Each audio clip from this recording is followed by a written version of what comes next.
Welcome back, everyone. So today we're going to be doing a drawing of a bee. So bees are really awesome for our earth because they do something called pollination to flowers. And what that means is they grab a little bit of pollen from the center of a flower, and then they buzz along to another flower and they land on it and they give that flower the pollen.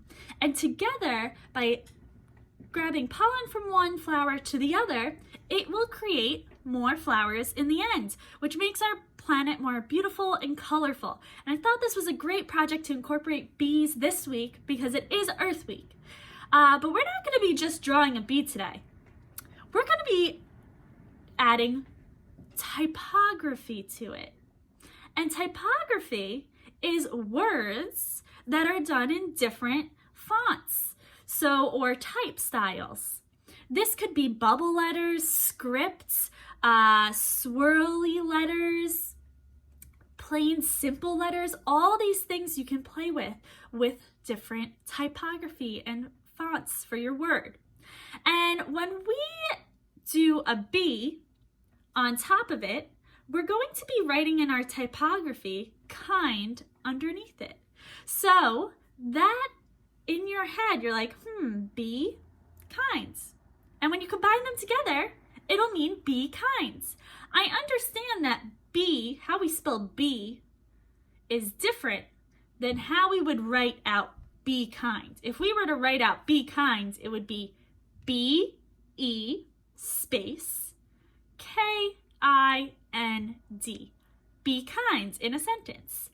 But by drawing the insect of a bee, it sounds exactly the same, even though the the insect is spelled B-E-E.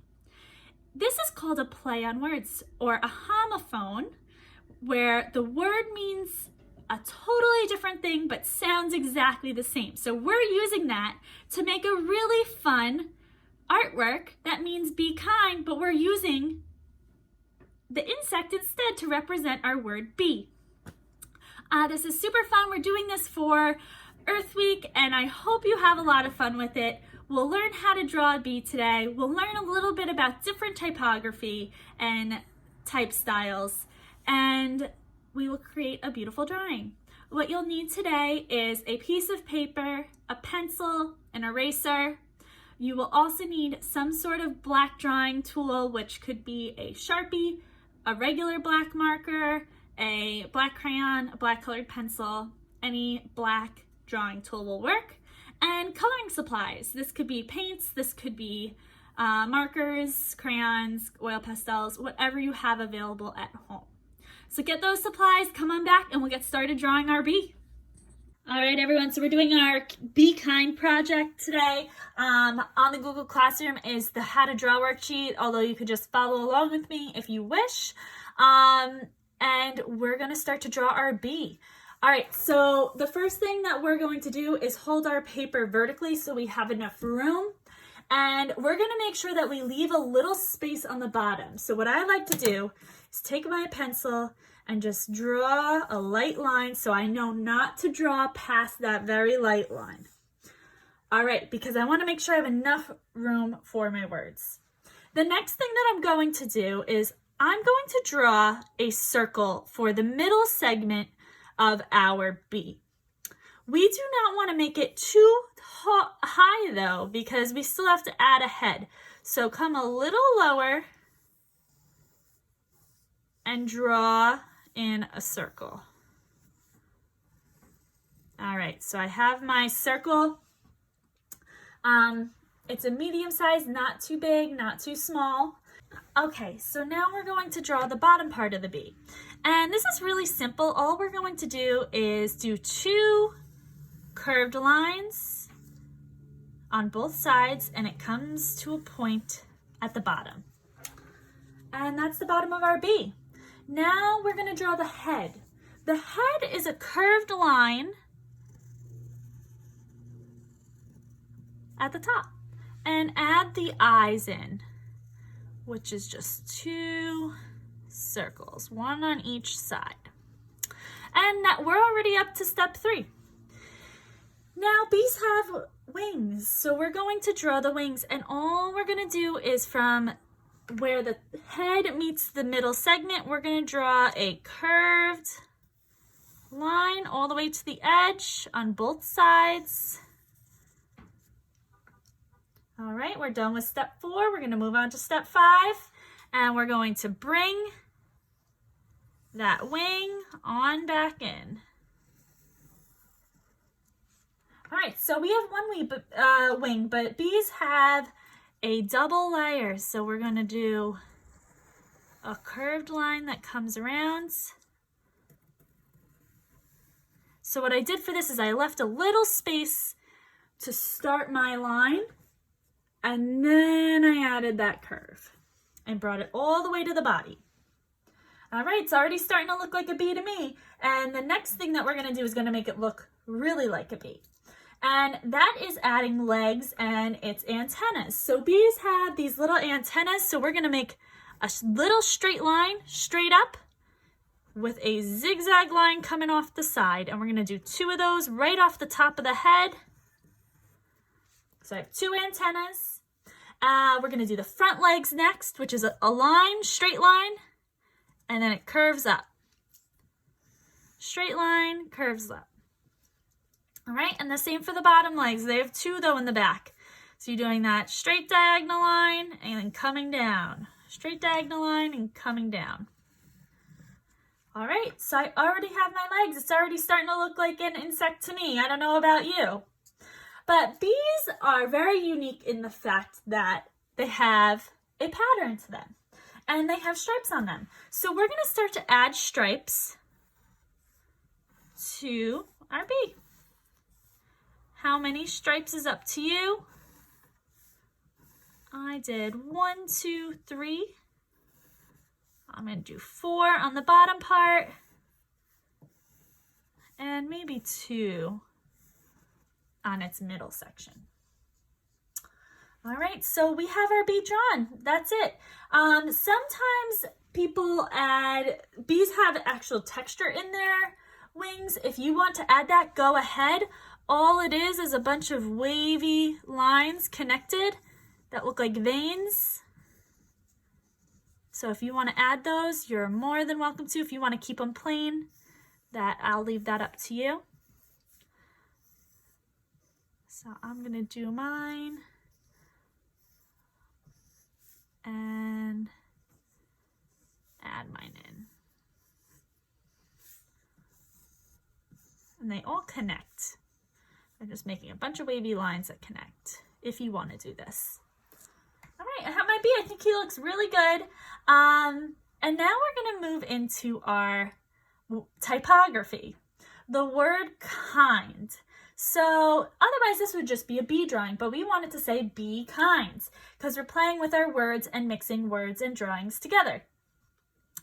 And typography is the style of the letters and the font that we're using. So there's a bunch of different ways that you can do this.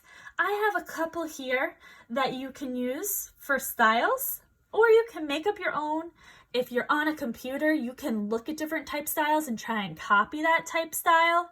But I think for mine, I'm gonna stick with the, let's see.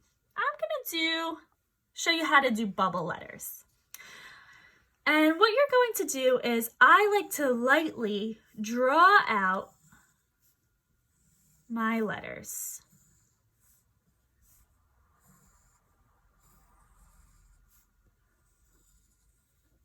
And you're probably saying, Mrs. Hoskin, that is not bubble letters. I do not know what you're talking about. But this makes it a lot easier to create your bubble letters. So what you're going to do is you're just going to start to wrap around the outside, but you're never touching that line that we made. So do we see how that looks like a bubble?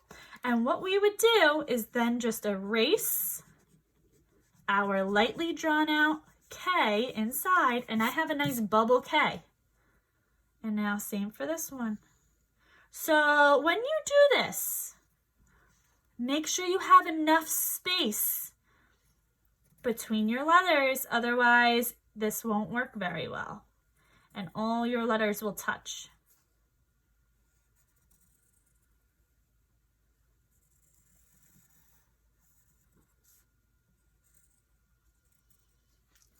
All right, let's erase and see how my bubble letters turned out.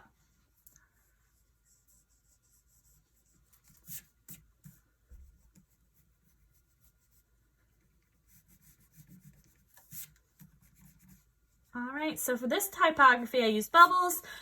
If you can see for this one, I used a different type of font where I just drew it out with these little lines on top and added a thickness to one side. I have a type of script, more squared off bubble letters. I have some swirly letters and some really simple letters at the bottom. So you could play with this. I want to see, I don't want everyone's to be the same. So have fun with it, make it your own. Once you finish, I'm going to pull this off to the side because we don't need it anymore. I want you to take either a black Sharpie, a colored pencil, a marker, crayon, and I want you to outline your drawing so that way it really pops out. So go over everything.